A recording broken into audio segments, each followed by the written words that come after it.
அஸ்ஸலாமு அலைக்கும் ரஹ்மத்துல்லாஹி வபரகாத்துஹு. தல்கீன் என்பது மரணத் தருவாயில் இருக்கும் மனிதருக்கு அருகில் அமர்ந்து கலிமாவை கூறுவதாகும். ஏனெனில் அதனை கேட்கின்ற அவர் தாமும் கலிமாவை கூற வேண்டும் என்பதற்காக இவ்வாறு சொல்ல வேண்டும். ஆனால் அந்நேரத்தில் கலிமா சொல்லும்படியாக அவரை வற்புறுத்தக்கூடாது. ஏனெனில் அப்பொழுது அவர் மிக கடினமான கஷ்டமான நிலையில் இருந்து கொண்டிருப்பார். மரணத் தருவாயில் தல்கீன் சொல்ல வேண்டுமென சஹீஹான பல ஹதீஸ்களில் அறிவிக்கப்பட்டுள்ளது.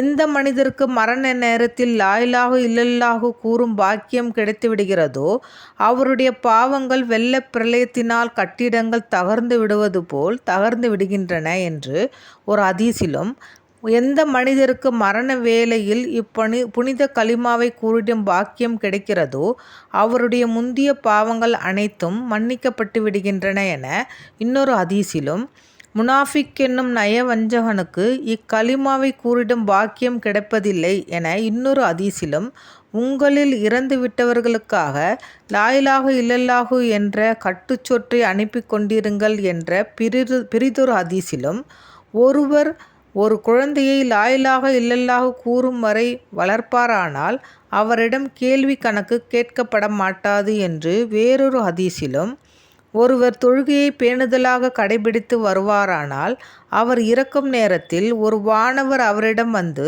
சைத்தானை அங்கிருந்து விரட்டியடித்து இறப்பவருக்கு லா இலாஹ இல்லல்லாஹு முஹம்மது ரசூலுல்லாஹ் என்ற கலிமாவையும் சொல்லி நினைவூட்டுகிறார் என்று மற்றொரு ஹதீஸிலும் அறிவிக்கப்பட்டுள்ளது. இந்த தல்கீன் யாருக்கு பலன் தரும் என்றால், தன் வாழ்நாளில் எவர் அதிகமாக இக்கலிமாவை ஓதி வரும் வழக்கமுடையவராக இருந்தாரோ அவருக்குத்தான் அது அதிகமாக பலன் தரும் என்பது அனுபவபூர்வமான விஷயமாகும். உமி வியாபாரி ஒருவருக்கு மரண வேலை நெருங்கிய போது அங்கிருந்து மனிதர்கள் அவருக்கு கலிமா தையிபாவை சொல்லிக் கொடுத்தனர்.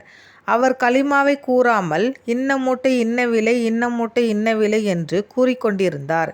இவ்வாறான பல சம்பவங்கள் நுஸ்ஹத்துல் பசாத்தீன் என்ற நூலில் எழுதப்பட்டுள்ளன.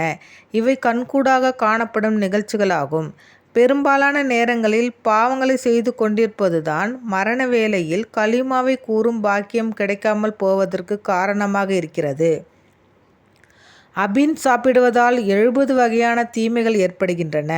அவற்றில் ஒன்று மரண நேரத்தில் கலிமா நினைவுக்கு வராமல் போவதாகும். இதற்கு மாறாக மிஸ்வாக் செய்து வருவதால் 70 வகையான நன்மைகள் கிடைக்கின்றன. அவற்றில் ஒன்று மரண நேரத்தில் கலிமா நினைவுக்கு வருவதாகும் என்பதாக உலமாக்கள் எழுதியுள்ளனர். மரண தருவாயில் இருந்த ஒரு மனிதருக்கு கலிமா தையிபா சொல்லி கொடுக்கப்பட்ட போது, எனக்கு கலிமா சொல்ல வரவில்லை, துவா செய்யுங்கள் என்று அவர் கூறினார். என்ன விஷயம் என்று மக்கள் கேட்டபோது, நான் பொருட்களில் இருக்கும்போது சரியாக எடை போடுவதில் கவனக்குறைவாக இருந்து வந்தேன் என்று கூறினார். மற்றொரு மனிதருடைய மரண வேளையில் கலிமா சொல்லி கொடுக்கப்பட்ட போது என்னால் சொல்ல முடியவில்லை என்று கூறினார். காரணம் கேட்டதற்கு, ஒரு பெண் என்னிடம் துணி வாங்க வந்தபோது அவள் அழகியாக இருந்ததால் அவளையே கூர்ந்து பார்த்து கொண்டிருந்தேன் என்று கூறினார். இவை போன்ற பல சம்பவங்கள் கூறப்பட்டுள்ளன.